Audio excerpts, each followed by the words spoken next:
અરવલ્લી જિલ્લાના ધનસુરામાં આવેલા ગરીબની મેલડી તરીકે જાણીતા મંદિર પરિસરમાં પવિત્ર શ્રાવણ માસમાં લોકોમાં ભક્તિભાવ જળવાઈ રહે તેવા શુભાશયથી મહિલા ભજન મંડળીનું આયોજન કરાયું હતું।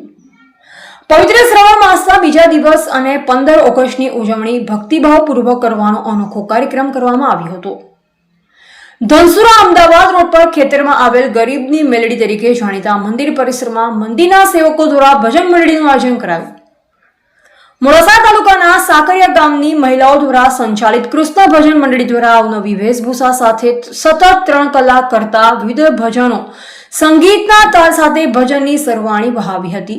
ભજન મંડળની મહિલાઓએ સુદામા, સતી તોરલ, રાધા કૃષ્ણ, વૃદ્ધ ડોસી સહિતના પાત્રનો વેશ ભજવ્યો। આ પ્રસંગે મોટી સંખ્યામાં મહિલાઓ પુરુષોએ ભગવાનને ભાવપૂર્ણ ભજન દ્વારા રીઝવવાનો પ્રયાસ કર્યો હતો। એવા અલ્પેશ રાઠોડ, અરવલ્લી।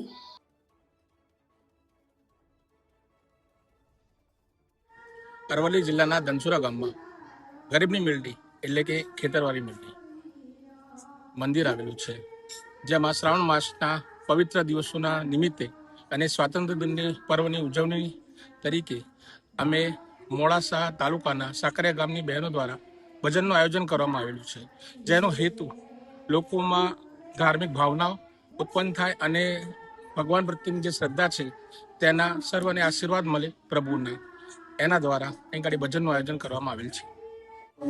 અરવલ્લી જિલ્લાના ધનસુરા ગામમાં આવેલ મેરડીમાનું મંદિર એટલે કે ખેતરવાળી મેરડી, જે ગરીબોની મેરડીના નામે ઓળખાય છે, આજે શ્રાવણ માસના પવિત્ર દિવસે અને સ્વાતંત્ર્ય દિવસના 15મી ઓગસ્ટ જે આખું ભારત ઉજવે છે તે દિવસે મોડાસા તાલુકાની સાકરિયા ગામની બહેનો દ્વારા ભજન મંડળનું આયોજન કરવામાં આવેલ છે। ભજન મંડળ રાખવા પાછળનું કારણ અને હેતુ તો લોકોમાં શ્રદ્ધા, ભાવના અને ભક્તિનો માહોલ સર્જાય તેના માટેનું આ આયોજન કરવામાં આવેલ છે।